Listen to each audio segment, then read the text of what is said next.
Life's end. Isn't it beautiful? It's almost tragic. When life ends, it gives off a final lingering aroma. Light is but a farewell gift from the darkness to those on their way to die. What's up everybody, how's it going? It's Dansgway here, and this video is going to be dedicated to the legendary hero that is the boss. Some of you guys might have seen the one that I did for Final Fantasy X's Auron. That got a really nice response, and I thought to myself I want to make more of these kind of videos, but I do too many Final Fantasy X centric videos, so I wanted to do something else on another video game that I love. And if you follow the channel at all, you'll know that Metal Gear Solid 3 is my second favourite game of all time. And having completed Metal Gear Solid 5 as well and kind of rounded off the entire saga, I keep getting drawn back to how much of an important character the boss is, and just how much influence she has in the Metal Gear universe, and just how much of an interesting story she has. And I love my cinematic gaming, and I love stories being told through video games.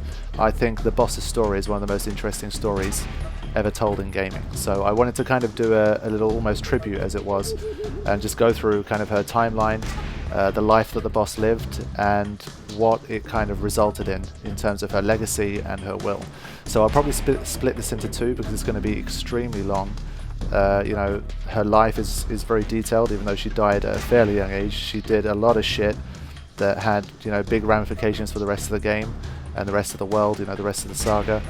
And I'll probably have a second video that kind of talks about everything that happened after the boss's death, the formation of the Patriots, and the struggle between Big Boss and Zero, and how they fought over her will and all that kind of stuff. So before we get into that, let's talk about who the boss was. Obviously the data that I've got here is from the cutscenes of Metal Gear Solid 3, it's from the Metal Gear Solid wiki, all of that kind of stuff. The Metal Gear Solid 4 database has a few more specific dates. So obviously this isn't stuff that I've come up with myself, it's all kind of, most of it's stuff I knew already, but some of the extras are just stuff that I've researched myself. So all of this data you can already find online, and if you're already very well versed in Metal Gear Solid and you already know the boss very well, then maybe you don't really need to watch this. But if you kind of want a recap of what the boss is all about, all of the missions that she did, for the US government, and all of the hardships that she had to go through, and how she came to have this vision for the world that she wanted. And this vision is pretty much the most important thing in the entire Metal Gear Solid story. So to understand how she had her vision for the world, it's useful to understand her story. So hopefully this video is going to put together all of the pieces that is going to form the life and times of the boss. So I've kind of got notes in front of me, kind of bullet points of the events that have happened, and I'm going to do my best to explain them. It's not going to kind of read like an essay. I'm going to kind of try and keep it as conversational as possible, like I'm trying to explain it to a friend who has extremely good listening capabilities. But yeah, I mean, I feel like this format is sometimes better for these kind of things, because I'm going to try and put the relevant cutscenes in the background, and I'm going to explain it to you guys. I always kind of prefer that to just reading a massive wall of text on like a wiki or something like that. So hopefully I will do a good job of presenting to you the boss's story. So without further ado, let's get going. The First World War has just ended, and some of the wealthiest, most influential and most powerful individuals from China, the Soviet Union and the US come together to form an organization called the Wise Men's Committee. The Wise Men's Committee is pretty much the prototype of the philosophers, and they are like the skeleton crew that would later go on to form the philosophers. And in the year 1922, the boss is born. Now, the boss's father is one of the founding members of the Wise Men's Committee. So since the day she was born, she was already kind of destined to have a big impact on the world, because she was surrounded by pretty much the people who are running it.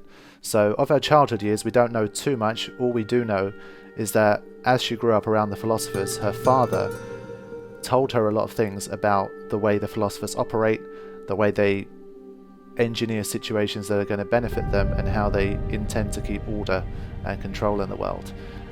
So we're talking about an organization here whose secrets are so deep, so dark and important, that the highest levels of discretion are needed. So they cannot afford to have any informational leaks from their meetings and their discussions and all this kind of stuff. So when they learn that the boss's father has been supplying her with this information and teaching her about how the philosophers operate, telling her things that she shouldn't be hearing, then they had to dispose of him, and the philosophers end up assassinating the boss's father. I'm pretty sure, even though it doesn't say anything specific, I'm pretty sure at the time they hid this information from the boss, so the boss had no idea that her father was murdered by the philosophers, but I'm just speculating here. Obviously it's the truth that she finds out later on. So, you know, the philosophers, obviously they want to keep a very close eye on the boss because she knows very important secrets about, you know, the way the world is being run. So they continue to raise her, and she eventually becomes an instructor at one of the philosophers' charm schools. We hear about a lot of this stuff from Eva at the end of Metal Gear Solid 3. She gives a nice explanation about how it works. And obviously in these charm schools they get children from all over the world that they raise pretty much without a nationality, kind of off the production line. They can turn them into pretty much whatever they want. They can be agents to serve whichever, you know, philosopher or, you know, whichever nation needs them most. And because the boss was an instructor at one of these charm schools, she was able to see through Eva's disguise. So if you remember at the end of Metal Gear Solid 3, Eva reveals that she was in fact a Chinese spy, and she fooled everyone except for the boss because of, you know, the fact that she went through that system and that she was an instructor at the same kind of schools that she got her education in. So that is pretty much the early kind of childhood and teenage years of the boss. Now, during the Second World War, she's invited to join the SAS, and it's in the SAS that she meets someone called David O. And if you don't know who David O is, he's actually Major Zero from Metal Gear Solid 3, so the Major Zero. But back in those days, he was known as David O. So that's where those two get acquainted at the start of the Second World War. And now is when things start to get interesting. In the year 1942, she's already started to prove her dominance on the battlefield, and she's already got her nickname, the Joy. And it's during this time that she's asked to form an elite unit of soldiers, who she calls the Cobras. And the Cobras are made up of the pain, the fear, the fury, the end, and the sorrow. And obviously the Joy completes the set. So these guys become a really close unit. They kick all kinds of ass, and they go on top secret missions that are so influential they have a pretty important hand in winning the Second World War. But we're not going to jump too far ahead. We're still in 1942. The boss starts to get close with the Sorrow, and they form a very close bond with each other. Sometime later, in 1943, the boss gets given another secret mission. This time she needs to go to Los Alamos, which is where the Manhattan Project is taking place. So that's where they're trying to build the atomic bomb in order to pretty much end the war. So she gets told that there is a spy there, that one of the scientists there is actually a Soviet spy, and she's told to infiltrate and assassinate this spy. It's during this mission that she finds out that she's actually pregnant with the Sorrow's child, and we know this child to actually be Ocelot from the Metal Gear series. I was going to say Metal Gear Solid 3, but he's in everything, so yeah, pretty much the Ocelot. So once she finds out she's pregnant, this causes complications in her mission, and she ends up failing. So she gets hit with a bullet, and even though she survives, she enters a 3-month coma. So much like her protege Big Boss, she goes through a comatose phase as well. What makes things worse here is that even though she spends 3 months in a coma, it turns out that the spy was actually just misinformation given by the Soviets. So because of her failure to carry out her mission properly and the misinformation that she received, she sees herself as being partially responsible for what happened as a result of the Manhattan Project and the Cold War that ensued as a result. So, 1944, she's recovered, she's back on the field, and we have the D-Day landings in Normandy. So obviously we hear about this stuff in Metal Gear Solid 3. During the mission at Normandy, she gives birth to Ocelot on the battlefield. And obviously because of the complications that occur there, she gets hit with a bullet. They have to have an emergency cesarean section, and that's why you have that funky shaped scar that goes all the way up to her boobs. I have no idea why that's happened. I mean, that's one hell of a cesarean section, but yeah, that's how it happens. She gives birth on the battlefield to Ocelot, and of course the philosophers immediately abduct Ocelot and take him into their custody. So once the events of that are over, we move on to 1947, where the Cobras are disbanded, and it's going to be another few years before something interesting happens. So we skip forward to 1951, and this is something that she talks about before her final showdown with Big Boss at the end of Metal Gear Solid 3. In 1951, in Nevada, she participates in secret atomic testing, and as a result of what happens there and the radiation that her body receives, she becomes infertile. And this is also where she meets Big Boss, aka Jack, Well, John, but she used to call him Jack. So that's where they meet for the first time. Big Boss is still a teenager at this stage, but he's already had his own experience with atomic testing, and he's also suffered from the effects of radiation. And having met Jack, she decides that she is going to make him his protege, and they spend pretty much the next decade together, and she teaches him everything that she knows. And together they develop the CQC techniques that you know and love from Metal Gear Solid, and pretty much, she makes a man out of the young Jack. Not in that way, don't get any ideas. So during the 40s and the 50s, the boss has just been an all-round general badass. She's already done some amazing work at the SAS, so much so that she's become the mother of the Special Forces, and their phrase, their motto, "Who dares wins," is something that's been attributed to the boss herself. She's done all this stuff, and she also has a finger in halo jumps as well. So at the start of Metal Gear Solid 3, Snake performs a halo jump, and it's the first ever halo jump that's ever been done. And there's actually a codec call that you can have with the Major where he describes the history behind the halo jump, and it stands for high altitude, low opening. So that's pretty clear from the cutscene that we have with Snake. But it turns out that in 1957, the boss is invited to a US military school in order to become the first Halo school instructor. So there's obviously a school of people that's going to work to develop and implement the Halo jump for the first time, and the boss is an instructor in this, so she's one of the pioneers of the Halo jump as well. So just another thing to add to her CV. So this next event that's going to happen in 1960, in retrospect, is probably one of the most important events in the entire story. It's seemingly innocuous, but it has incredible ramifications. I mean, this is like the ultimate representation of the butterfly effect, I think.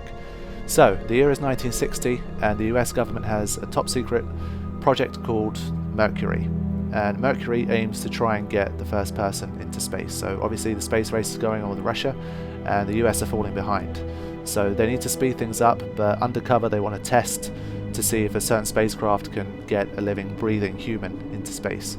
An interesting note about this mission is that Dr. Strangelove, who we know from Peace Walker and Metal Gear Solid 5, is actually part of the Mercury team, and this is where the two first meet each other as a result of Project Mercury. So that's where Strangelove meets the boss.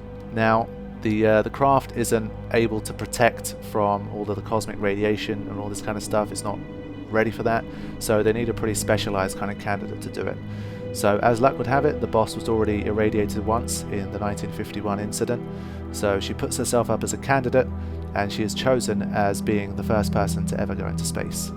So the boss goes up into space, and she sees the world from space and is the first human being in existence to do so. And this is where she has her moment of clarity, her epiphany that is going to pretty much create the storm that is the Patriots later on in the Metal Gear universe. So what she sees up there is that the world doesn't have any borders. I guess she maybe doesn't see the Great Wall of China, we'll let her have that one. But she sees a world in which we aren't divided by anything. Everything is one, we are whole, we are united. And this is how she believes the world should be. And she has realizations about the fact that the space race and the arms race are exactly the same thing. Politics and economics, these are all just different means to the same end. It's a way for those in power to exercise control and to compete with each other. And it's something that she decides that she doesn't believe in.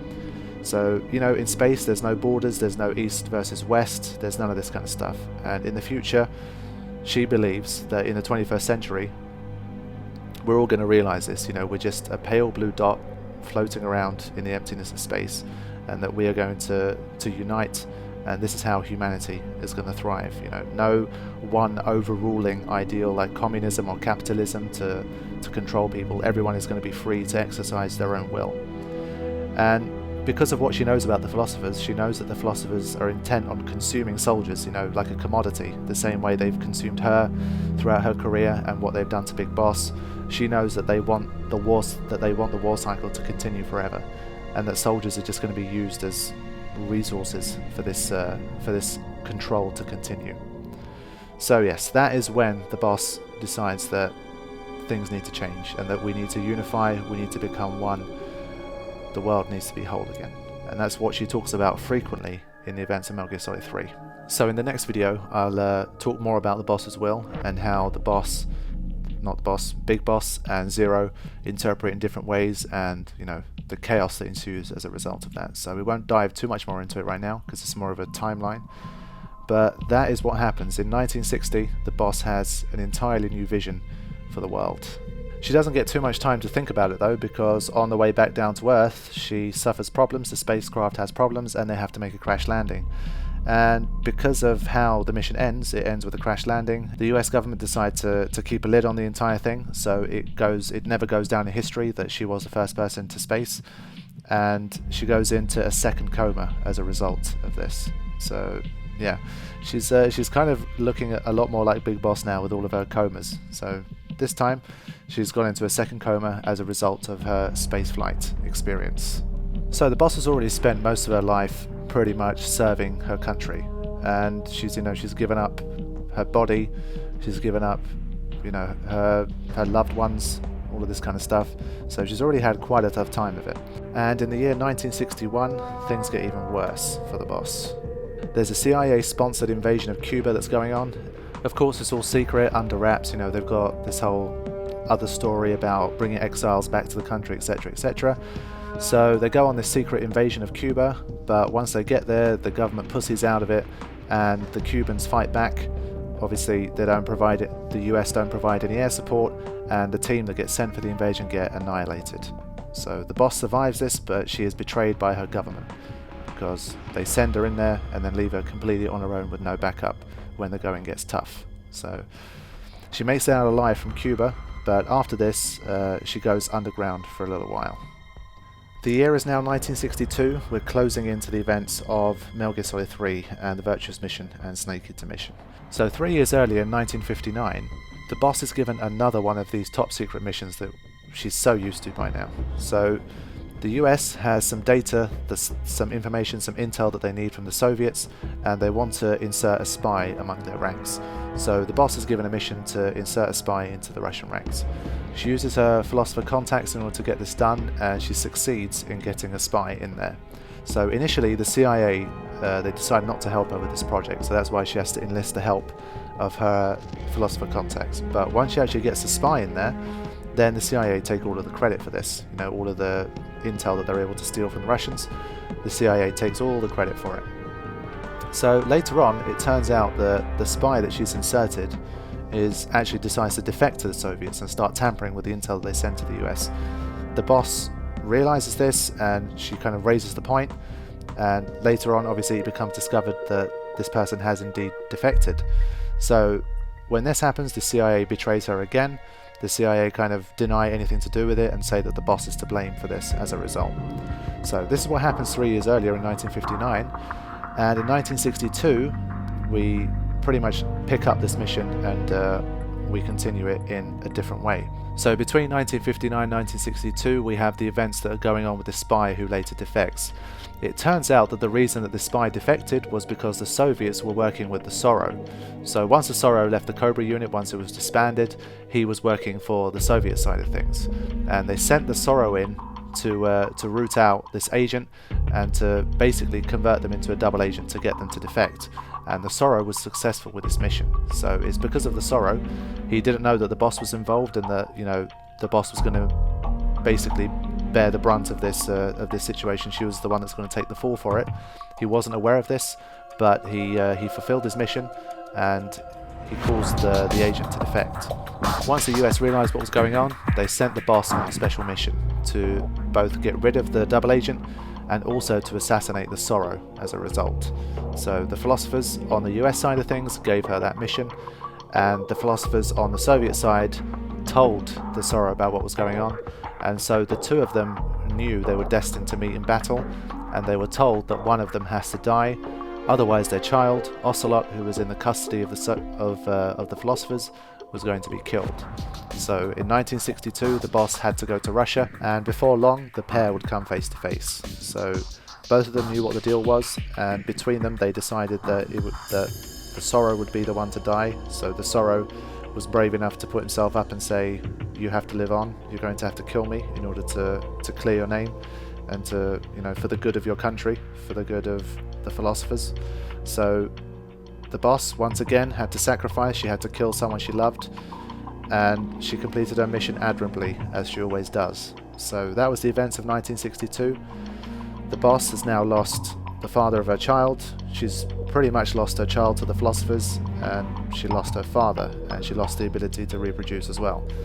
So all of this stuff, she's been betrayed, everything that goes on.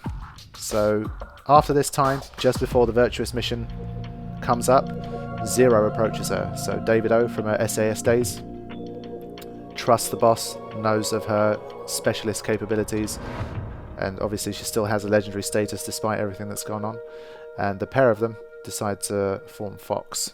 So it's 1964 and it's time for the virtuous mission and Operation Snake Eater. So the boss was given a top secret mission. I've used this quite a few times, haven't I? She was given a top secret mission by the US, which was to basically try to get hold of the Philosopher's Legacy. So as we all know, Volgin from the Soviet Union was the holder of the Philosopher's Legacy. His father had done all kinds of manipulation and laundering and interesting games in order to get a hold of the Philosopher's Legacy, and the US wanted it back. So again, it's an internal power struggle between the philosophers, and the boss would eventually fall victim to this power struggle. So how did this all happen? They wanted the boss to gain Volgin's trust, to infiltrate his ranks, to defect to the Soviet Union, and if she could get close to him and get among his ranks, she would be able to find the location of the legacy and bring it back to the US where they believed it belonged. So how is she going to do this? Again, the philosophers used their spy network to get Volgin to contact her and suggest that she defected, and obviously she obliged, and they provided her with the Davy Crockett missiles, the miniature nuclear warheads, as a present for Volgin, for her defection. So everything was going fine. They also learned of Sokolov's presence. Volgin told the boss where Sokolov was, and that triggered Big Boss's mission, well then Naked Snake's mission, in order to rescue Sokolov. And everything was going just sweet.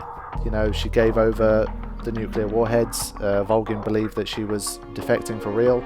Sokolov was rescued. Everything was going just perfectly. But then things took an unexpected turn, and one that ultimately would lead to the boss's demise. So once Sokolov was captured by Volgin and the boss, Volgin decided to do something crazy and use the nuclear warhead that the boss had given him to blow up Sokolov's research facility. So when this happened, this caused a national outroar.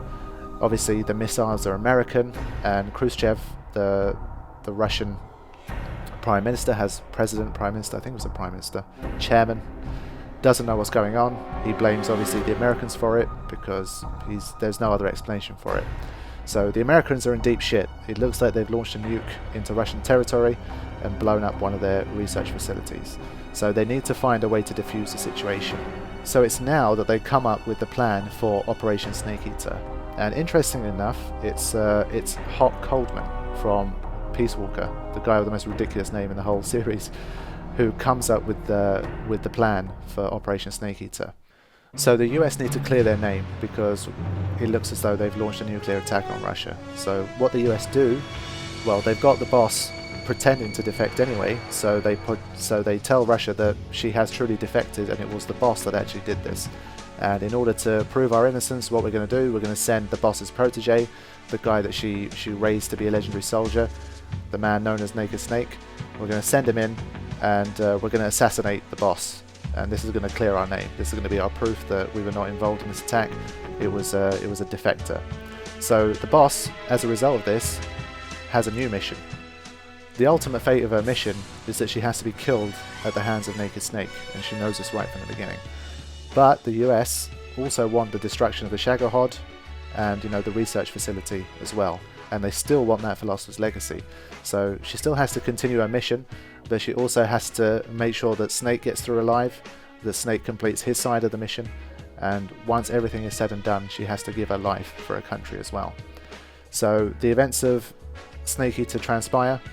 She helps Snake make his way through, and it's funny, now we know in Metal Gear Solid 5 that Skullface and his XOF unit, they were also supporting Snake throughout his mission as well, even though he wasn't aware of it. They were completely in the shadows. So it's funny, everyone was pretty much on Snake's side, apart from obviously the Cobra unit and those guys. He had the boss helping him out, he had Ocelot helping him out, he had Eva helping him out, and he had XOF helping him out as well. from behind the scenes. So once we get near the end of the game, she uses the remaining Davy Crockett to blow up the nuclear lab along with Sokolov's weapon. So she takes care of that side of things as well. So she blows up the Shagohod with the help of Snake C3s as well, and the research facility. And once everything is all said and done, she heads to the beautiful field with the white flowers to have her final showdown with Snake. So by this time, the boss knows of her eventual fate. She knows that she's going to die. And she knows that once she's dead, in the US, she's going to be seen as, you know, a traitor. She's going to be hated for generations to come. And in Russia, she's going to be seen as, you know, this horrific war criminal that launched a nuke at their country. So everyone is going to end up hating the boss. And obviously, only the people at the highest echelons of national security, you know, pretty much the philosophers, are going to know of the boss's true heroics. So she decides that the final thing that she can do is to try and pass on her will. And she wants to do this through the only person who she knows and trusts that could, you know, carry out her legacy in the way that she would imagine it. And that is Big Boss. So throughout the entire game, she grooms him. You know, she tells him her philosophy, you know, how she sees the world, what she wants it to be. And before their final showdown, she talks at length about her story, her history, how she came to realize that the world needed to be unified, the world needed to be whole. And she decided to tell her story, her top secret mission, to Eva, and she kept her alive on purpose as a result, because she wanted Snake to carry on her will. That was what the boss wanted. So the events transpire. Snake kills the boss. And even though the boss, you know, after such a tough life, after so much sacrifice, even though she's made the ultimate sacrifice, and I mean, it's not even death. It's something, it's a greater sacrifice even than death. It's your legacy as well. I mean, after you die, the only thing that lives on is your legacy. And she's basically sacrificed her own legacy for the good of her country. And, you know, even though Snake is shown as the hero in this game, the players, the people who play the game, and those other handful of people that I mentioned before, only they know the truth. And that's what's so tragic about the boss's story. Because, you know, in this fictional Metal Gear Solid world, if you look at the history books, if you look at people who get a regular education, the boss is this, you know, big time villain. Whereas really, she's the biggest hero in the entire story. So it isn't until right at the end of the game, where the mission is over and Eva has left him this recording, that Big Boss learns of the boss's true story and the idea of this whole thing being a ruse set up by the government so that they don't have to take the blame for the nuclear attack that's happened. And, you know, he sees the way in which the boss had to give her life and sacrifice her legacy in order for her country to be freed of this blame. And this obviously hurts Snake in a bad way, because he's had to kill his mentor, you know, the woman who he describes as being something beyond love for him. And, you know, now that he's had to kill her, he's thinking, you know, what was it all for? You know, is this what it was all for? So it starts to be a conflict of interest, because on the one hand, if you remember, the boss says to him, is it going to be loyalty to me, your mentor, or loyalty to your country? And, you know, Big Boss ended up choosing his country, but now that everything's said and done and he's learned the true story, he's extremely kind of torn up about the whole thing and how it's all happened. So it makes him start to question everything that he thinks he knows, you know, about his loyalty. Because, I mean, up until this time, all he's ever thought about was the mission. And, you know, he basically has no will of his own. And if you remember at the start of the game, when the Cobras were together with the boss, she said of Snake that he hasn't yet found an emotion to bring into battle. And I think for the first time in his life, he feels the emptiness of, you know, being a soldier and just being someone who only focuses on the mission and is only loyal to, you know, whoever is giving him the mission. So in this case, his country. So when he starts to think about it in those terms, and he realizes that, you know, the boss had a greater aim, a greater goal that she wanted to reach. You know, she had a vision. She wanted to unite the world in some way, and I think he realized just how empty everything was for him, and how the life that he's lived so far hasn't really meant anything. So he grows disillusioned with the whole thing. He starts to lose his patriotism for his country. I mean, what does it mean to be loyal to a country?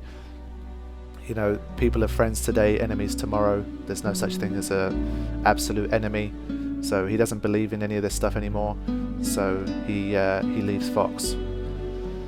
So the boss and her final words and her sacrifice and her story, they rattle Big Boss, and you know, it puts him out of this, you know, it changes his life basically, and it sets him on course for the man he would later become.